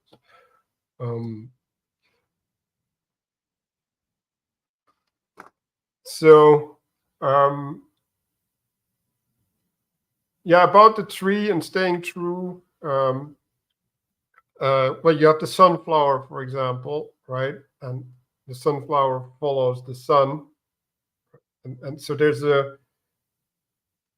in the movement, in the growing, that's where life happens, right? Like that's the acclimatization or the relation or the response to the external, and in that movement, in that dance is life. It's where the spirit of life is generated, because I think that's where the tourd thing happens, right? And then you can say the whole is more than the sum of its parts, right? So you have heaven and earth, right? And then in all the things mediated, the third thing appears, yeah, this goes into the visibility again, right? And so like he's talking about, yeah, these stones and these axes, and it's like sometimes he's saying they're less visible or more visible. Like he's basically saying that the axis is not visible, or he's relating that more to the ineffable. And I think that is maybe just a consequence of our Western materialistic thinking, that these things are seen differently, right? Because you could in some sense you can see the movement of a car is by the pulling of the destination, right? Or the telos. And if you're not seeing the car as a vehicle that goes somewhere, but just as a bunch of discrete steps on the path, then you can never see the wholeness of the journey. And I think when we're talking about an emanation, right, which has things like a throne, right, where it can be seated, it's in some sense often more graspable, but like we've gone over, right, like that throne needs to be established first. And we forget the part that when that throne was established, like we couldn't see it at all. Like that was that's hindsight bias.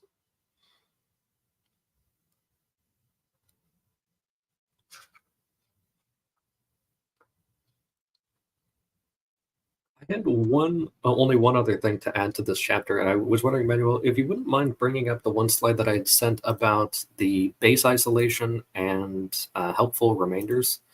So this slide is not necessarily to say that. No, the other one. It has a red background. It has the earthquake proofing on the buildings. I don't know about this one. No. Let me see. This is all I have. I sent another one. Let me see if I have. Well, I'll send it right now, but I see. I sent it as there were like 3 pictures that all came in at once. I'll get it up. You can start talking. Thank you. So I just wanted to point out that this is not necessarily an example of, oh, you are including all of the remainders and everything like that. That'll get covered in, to some degree in the next chapter. But just an example that of kind of the bell, of this kind of unusual thing that clearly doesn't have an obvious use, that in making a building, you wouldn't normally think of things like springs and wheels as something that would necessarily be useful at all for making a stable building. But within the context of, of earthquake proofing, that you can see this example of, these are like these horizontal wheels on the bottom there that are underneath the entire building. And then in a lot of these structures, you also have these nonlinear springs that are on either side. So, when I was in California, you could almost, if there was a really severe earthquake, sometimes like the buildings would almost sway a little bit, the really tall ones. And so you kind of have this aspect of, it's not 100% firmly rooted. It's firmly rooted on top of the base mat. And then underneath that, you have this kind of transitional period between the ground, which might find itself shaking. And then also the things that are kind of stabilizing it on the sides and also below. You have no use for vertical facing wheels, but if you put them horizontally and just kind of leave them lying there secured, that's one of the strategies that people have kind of used. So it's just to kind of make a little bit of a demonstration, because I know in previous sessions we've had a bit of difficulty about like, what do you do with the remainder, which you still don't account for, but you can sometimes integrate certain things that are traditionally seen as remainders, like bells, and you can have them have proper use with, if you had a higher principle in mind, like earthquake proofing, in addition to just making a useful structure.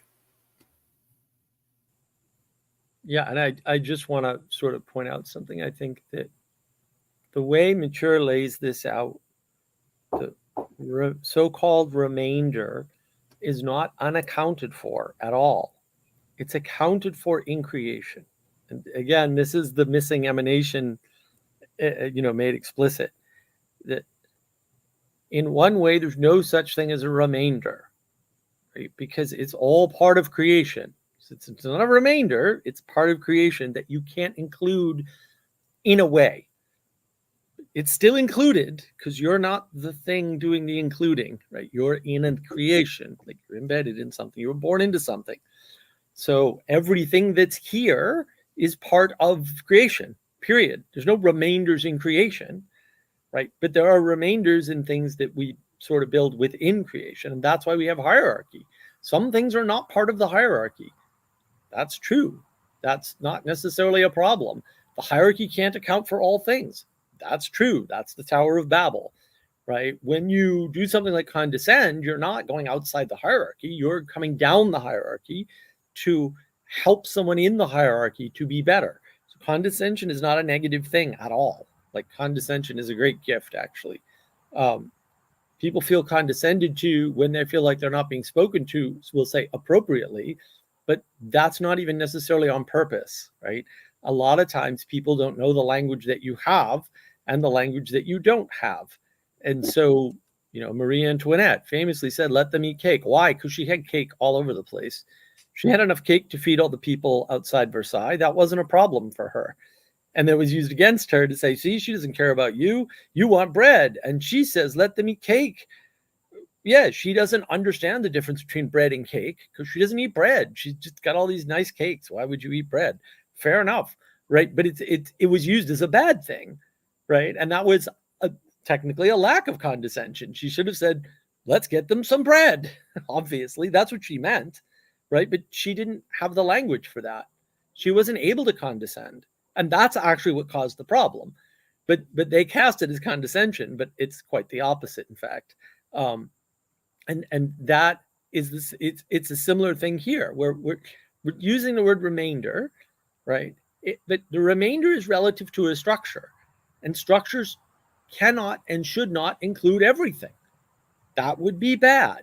That's the Tower of Babel story. Don't do that. The remainder is not a bad thing. It is a necessary component of the fact that you're in a creation that you had nothing to do with, and that creation has potential and possibility, which allows for miracle.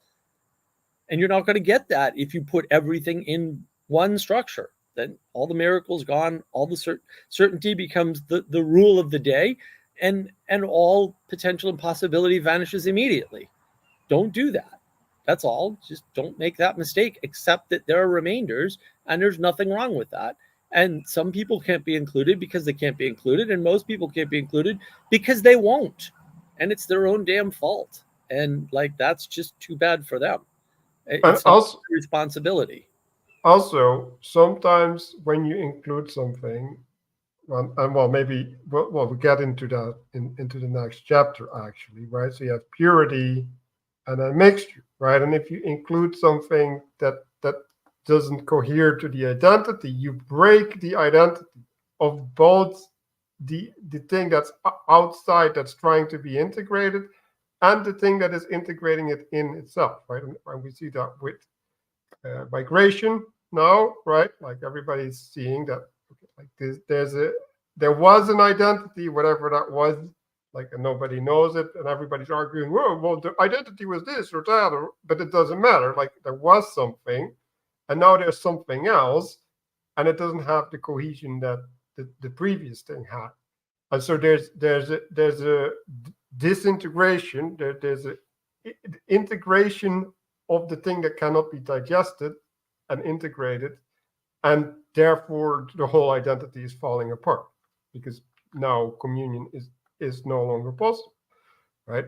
And well, we were talking in the chat about redemption a little bit, and what is redemption? Well, redemption, if you redeem the thing that cannot be integrated, then miraculously there is a manner of integration that is possible. And the only way that can happen is that you find something higher, and you have that thing adhere to the higher thing so that it can be included with the rest. Like, that's basically the only well, except redemption isn't our choice, right? Redemption's outside of our control entirely. That's actually really important, right? And there's not one method of redemption. There might be redemption through knowledge. That might be possible. It especially depends on how you define knowledge, by the way, which, again, see my live stream last night on navigating patterns. But also there's other redemptive ways to be redeemed, right?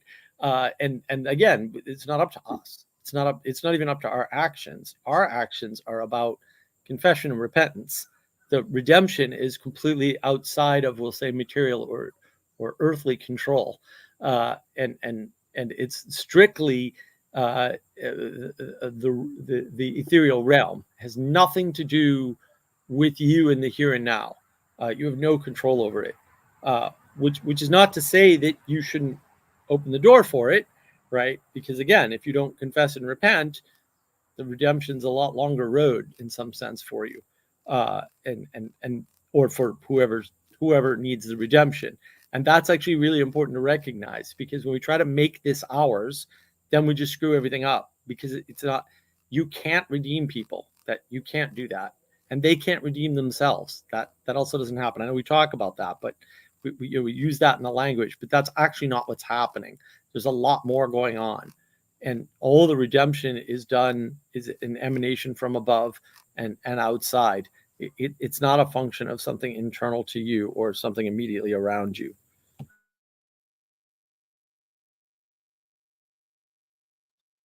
Yeah. I think. Okay. Well, so I'm gonna go and spot a bunch of complaints about this chapter, because I'm not happy about it, right? So already the word identity is, I think, probably problematic. Then we have the word formation, right? So I don't know, who's the agent here, right? Like, who's forming? Is it a formation, which would imply an imposition of force at some level, or is it an adherence, right, where there's a looking up from the lower that is trying to partake in the higher, right, in the identity or the source of authority that I like more, or the seeds, right? The promise, something like that.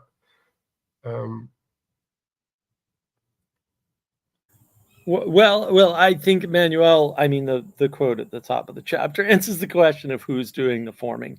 But I actually like the identity as more of itself and less of the other, right? Because identity is that coherence, right? And identity is a coherence. That's what it is. It doesn't have to be a coherence to something outside. It can be a coherence to more of the same thing. And it's sort of like, yeah, I mean, if you go someplace that says, say, France, and you don't speak French, you're not cohering, right? Maybe that's okay, right? Maybe it's not a problem, but you're not cohering to the identity of France, because you have to speak French to cohere to the identity of France. Now, of course, they famously go a little too far with this concept, especially with language, but that's a coherence, and that does help to form an identity. Identity is formed through the coherence, but I think the answer to your first question is right in the top quote. Like, I think it's pretty clear what he's talking about, and again, it is the emanation. Like, he's talking about emanation here. He's not talking about something that you can understand from the horizontal arc of being a human being. If I could also point out the text we see directly beneath the diagram here, and this is something that I've noticed in particular in this chapter, which is the following, where Pageau directly states, as illustrated above, and then goes on to say, formation is preceded by which an identity produces more of itself and less of the other, et cetera, et cetera, et cetera. But what catches my attention is that we are getting a direct interpretation in the text here. And looking on to the specific part of the statement where it says, simply stated, change means turning something into something else, whereas formation means producing a greater vision of something. And I think that is a very important piece of the text and point that this chapter really makes, asides from utilizing some of the diagram that we had seen really just a moment ago. But again, interestingly, we have impurity in the place of the remainder. And I didn't really have a chance to before, but I do want to call back to the previous session we did, where we see this squiggly line is the liminal space. So where we see a squiggly line in these diagrams, we can actually think about something that is, one dimension and another dimension. And we see below that dimension, and it's, the dimension below here, we have all these question marks. And the dimension above, we have things more or less clearly labeled. That's not to say that things can't be labeled as impurity is here, but I'm just delineating how I'm seeing the most significant parts of this chapter, although this is a very important chapter, just generally speaking, especially the paragraph at the end. But I'll just leave it there for the moment. Yeah, I want to point out too, RJ. Thanks for that. The squiggly line keeps moving down, guys. It's exposing more land. Right. And so again, this diagram, like, it's harder to read because there's two different sets of motions going on in two different directions. And there's a progression, is what you would call it, right? From, identity through formation, through additional formation to this purity, right? So that there is no purity and impurity in the middle diagram or in the leftmost diagram. It's not there. It hasn't come into existence yet as a function of the information or formation of the world. That's what's going on here, right? And the identity is being imposed or emanated from above. That's effectively what this is saying, and it's detached from everything else. So the process of attaching it to the lower, in other words, combining heaven and earth, right, is the process of formation. In that process, instead of getting identity at the top and ambiguity at the bottom and a flood in the middle, which is what this says, right? You get a purity and an impurity as a result of two formations. And you don't get rid of the water, the ambiguity, because you can't and you shouldn't.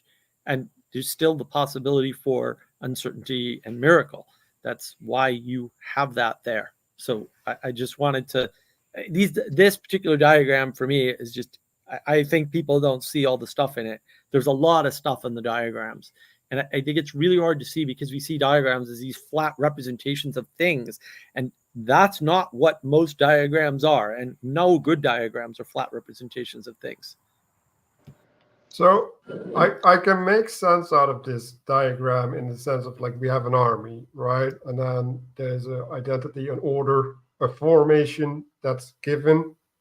And then the centurions go stand in a position and then everybody organizes around them or behind them or whatever, like however that works, right? So in that sense, I get it, right? But the problem with that framing is that all of the soldiers have a pre-existing identity that is able to adhere to the identity that or the order that's called out.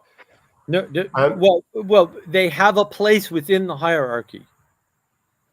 Right, but that's the issue that I have with framing it like this, because you're presupposing. Well, yeah, but just apply the same process one layer down to the individual soldier, and then it'll go away because it's the same thing. It's the same process. If I could jump in and use Mark's previous comment to as the framing for what occurs directly here on the top of chapter 37, Pageau quotes, "He restrains the waters and they dry out, bracket discrete and bracket semicolon. He unleashes them and they overturn the earth, bracket continuous end bracket."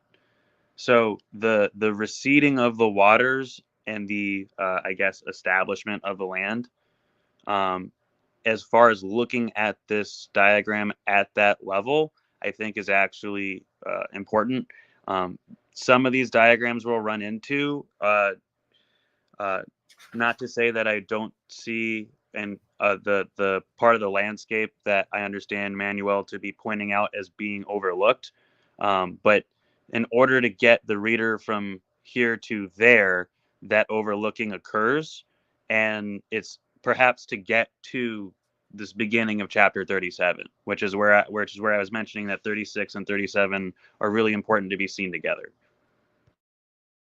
Yeah, and since you brought up 37 and the words discrete and continuous, and of course I used them last night in talking about the knowledge engine model, I had not read this book. I did not own it at the time that we were talking about the knowledge engine model. That should tell you something important about Matthieu Pageau's thought and the thought that the group came up with on the Vervaeke server 4 years ago, right? Which is there's not a lot of incompatibility, guys. And that was there independently because we weren't even aware of Matthieu Pageau's book at that time. So it's just kind of good to know that there's an independent convergence on these ideas and the importance of things like discrete versus continuous, and the fact that again you can't pick one over the other.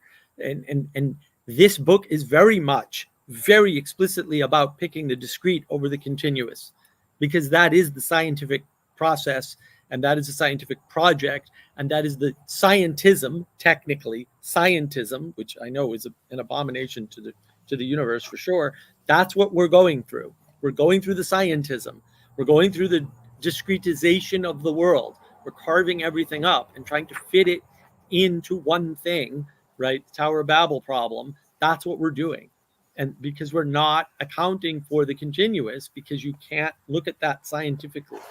Technically speaking, so we can actually we can address this actually in scientific speak here, which is that this is the sampling problem. When you digitize a continuous or analog signal, there's going to be distortion and information loss. Now, the conceptualization mechanism of our minds is a digitalization of the world. So a concept has an inside and an outside. So you digitize the world with concepts. Now that means that you introduce remainders, which is the topic that he is talking about.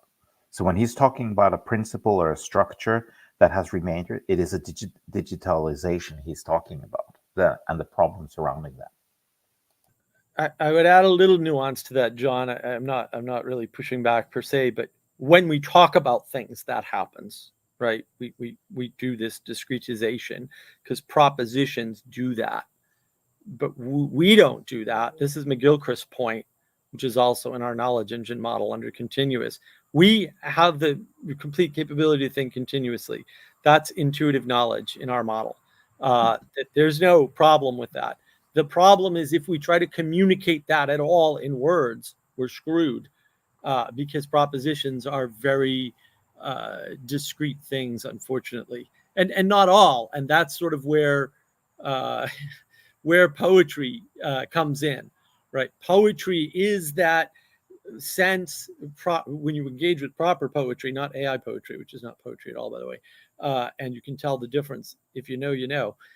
When you engage in proper poetry, you see that line skirted in propositions. That's what makes good poetry, is that the propositions have an openness to them that they normally don't. It's explicitly anti-scientific. Like poetry is anti-scientific speech, technically speaking, oddly enough.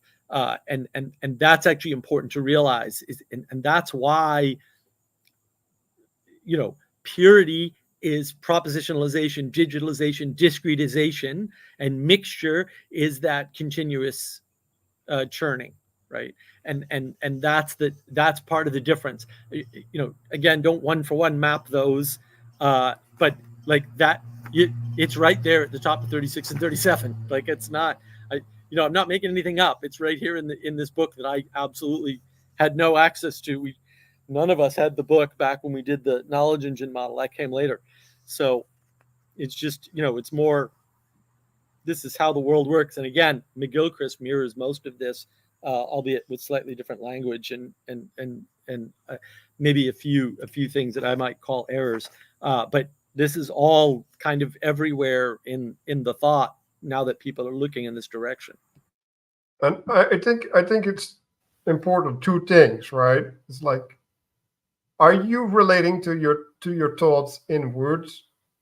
Because if then you're constraining your own thoughts with words, right?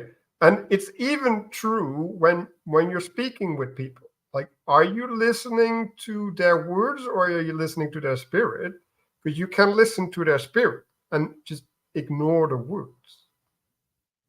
And then you don't have this discretization problem at all. And so you don't have to go there. Like, so I'm just like, yeah, like that's not necessary to relate to the world. Well, but the problem is, Manuel, you always need both, right? It's not one or the other. You always need both, because if you just relate to the spirit, it's very hard to tell if you're relating to the spirit of the person you're with or your own spirit. But it's like the words form a constellation, right? And the constellation at a certain point doesn't care if the star is like a little bit to the left or to the right, because like it doesn't change the constellation. Right, but this is Peterson talking to Destiny, or Pageau talking to Alex O'Connor problem. They're not going to make any progress because they both think they're in the same spirit when in fact they couldn't be further apart. And they miss things. Like if you just go with the spirit of the conversation, you get Jordan Peterson and Destiny. The problem with Destiny, and I'm not making a hard claim about Destiny. All I'm saying is I've witnessed a number of conversations with Destiny, and he's never once given a fact that was true ever in a conversation. Like literally everything he set down as an axiomatic fact has just been verifiably false, like just by like putting it into the googly thing. Okay, so the fact that he's still having the conversation with him and has invited him to have another conversation is not a plus, right? Because they're both in the spirit, and sometimes you need to be in the spirit. But like if you don't ground back to the words, well, what are you doing? And if you want to see sort of an example of someone trying to stay in the spirit, you can look at Jonathan Pageau's conversation with Peter Boghossian, and of course I have a commentary video on that on navigating patterns that I just put out, right? Like, you can't do that, right? Because they couldn't meet in spirit and they couldn't meet in propositions, because Boghossian can't play the proposition game. But now you're reducing the spirit, because I think there's more than one. No, that's what I'm saying is spirit is hard to discern, and we don't have the skills, and we often confuse spirit and our own. Yeah, but I don't think that the discernment is necessary. Like, that's the one thing if you have proper telos. But like, whatever. Like, we don't have to get into that. But like, then you have to discern proper telos, but sure. Right. Well, yeah, that's a different problem. That's a different. Well, but it's still a discernment problem. So yeah. Yes, but it's a different discernment. But yes. Can I ask a question just before we move off of this chapter? What is, so there is a difference between flood and water, right? Ambiguity and cyclical change. The flood and this line, this squiggly line here. So like, how are those connected? What's the interplay or connection between them? I think that was here, right? This is flooding. Yeah, a flood is too much water where you can no longer see the land. Like, that's technically what a flood is. Nothing's flooded unless you can't see the land, right? So the ocean isn't flooded because it's not supposed to have land. But if water covers the dam because my pond is overflowing, that's a flood, right? Because it's too much water. So that's the flood is the extreme of water, where water is dominating over land to the exclusion of land. So that there's a domination that we'll say is not to exclusion, that would not be an extreme. And there's a domination that is to exclusion, and that would be a problem. And a way to look at this is again using the army, right? So you say, okay, let's get into formation, and then you encounter the enemy. And in the encounter of the enemy, you might hit a stumbling stone, like low morale. And then people will start fleeing, right? So they no longer adhere to the formation of the army. And because the formation now crumbles at the front ranks, right? Now the total integrity and cohesion of the army can't maintain itself, right? So now the whole army loses its identity because it's no longer adhering to the command of the general. So that's literally this path. And then what's the identity that's left? Well, the identity is probably going to be manifest by the victor, right? By taking them captive and putting them in a different hierarchy. Yeah, and that is, I just want to reemphasize this. Again, the quote problems are always discernment, right? So what's the difference between a flood and a healthy level of water? Discernment. That's always the difference. It sucks because it's hard and we're not used to it anymore because we've just been told things. But also that's still the answer. And that's what you have to focus on as a person. You have to focus on discernment, and you have to struggle with it because it's a constant problem. And the world moves and you move, right? You never step in the same river twice because the river moves and you change, right? And so you're always into that discernment problem. That's the thing you need to hone. And like, how do you maintain the identity of the army? It's by staying true to its identity or loyal, right? And how do you do that? By encouragement, right? By having a belief in the victory, in the manifestation of the collective body and its agency, right? So if you believe that you as a group will manifest your goal, which is vanquishing the enemy, or better yet, like just routing them, right? Because then you don't have to fight them, then you can just like make them captives, right? Because that's way better, right? And a lot of wars in those times were actually won through breaking the morale, not through actual fight. So it's important to see that, like, the cohesion or the being bound is in some sense more important than that, how big your body is. Because like I'm watching this Chinese show, and then there's like, well, they came with 30,000 against 400,000 and they broke their morale because the other army wasn't unified. Like they didn't have, they were just a ragtag assembly of people who weren't invested in their goal. While this other group was 30,000 well-trained soldiers, and they just vanquished basically 10 times their size of an army. And so that's a thing that's possible in the spiritual realm, right? In this identity. So I have a whole bunch of thoughts that came up as you guys were talking. So if I could, I'll try to run through them quickly because I know that we're running a little long today.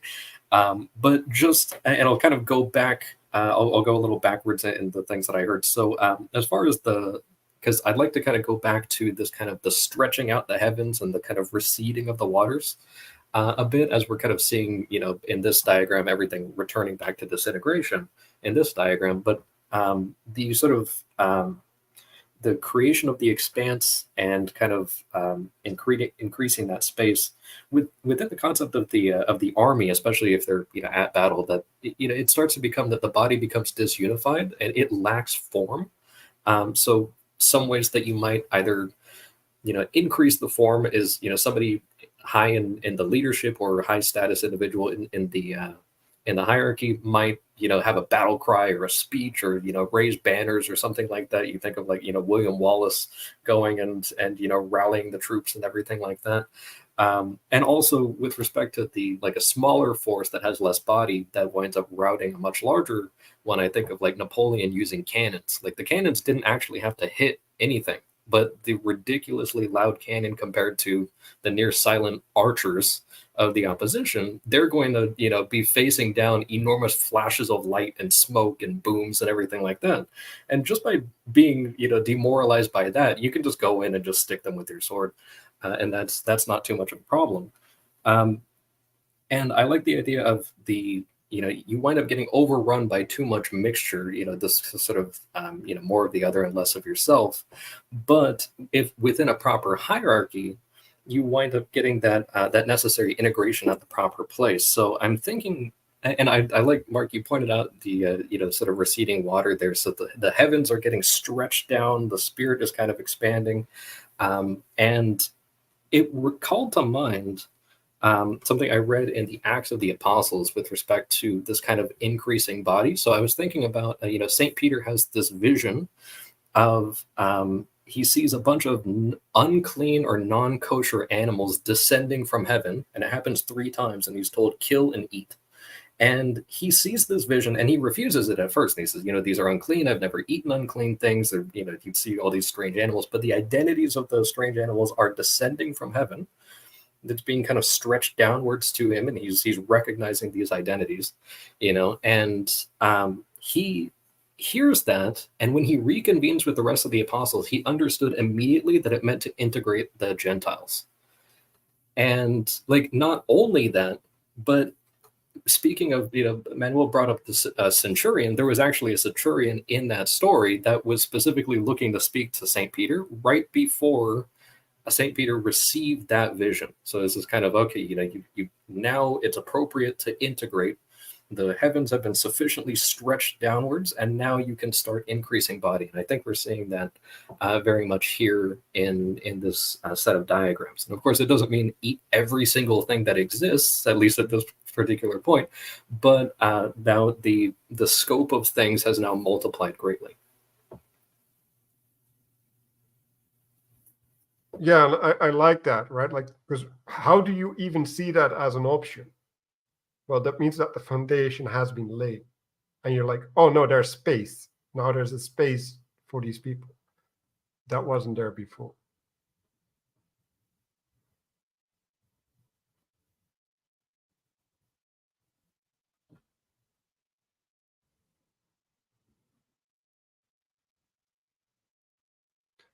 Yeah, shall we wind down?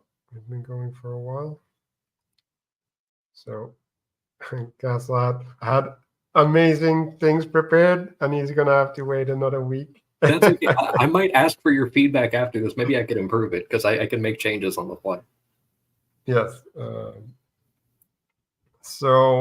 I think we'll go to, is it 42 then? Next week again. Reflect on your intention, whether you executed it, when you did or did not execute your intention. Like, is there things that pulled you away? And obviously reflect on things that gave insight. And while you're reflecting, please turn up your eyes.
Does anybody want to say any last words before we leave, or some questions in the chat? Like, I've been keeping track, and like, there's comments that people want to highlight.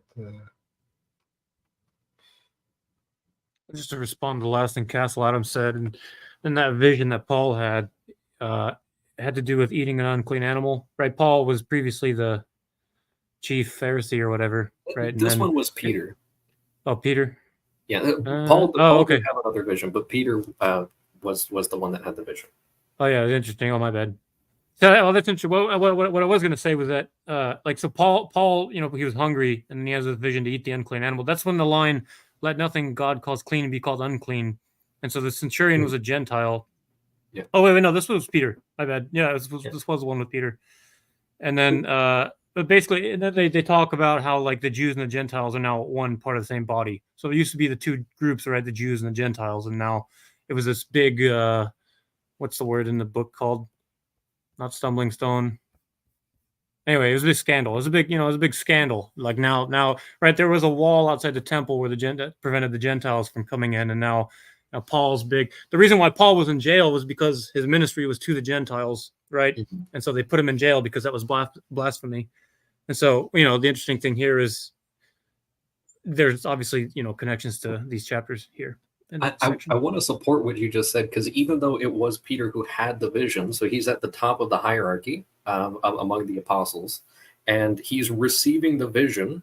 The light is descending down on him at the top of the hierarchy, and then Paul is the one doing the work. So Paul gets integrated from the outside as one who is actually persecuting the Christians, like literally responsible for murdering many of the actual saints.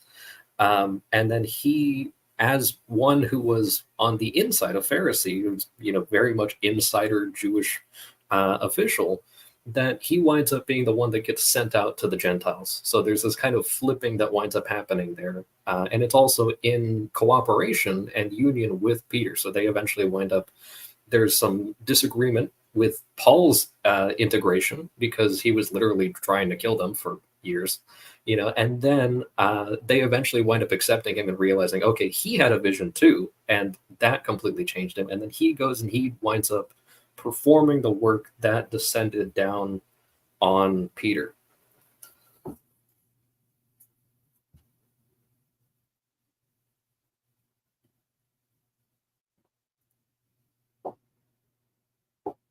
Okay, and the stream. Thanks for watching, and see you all next week.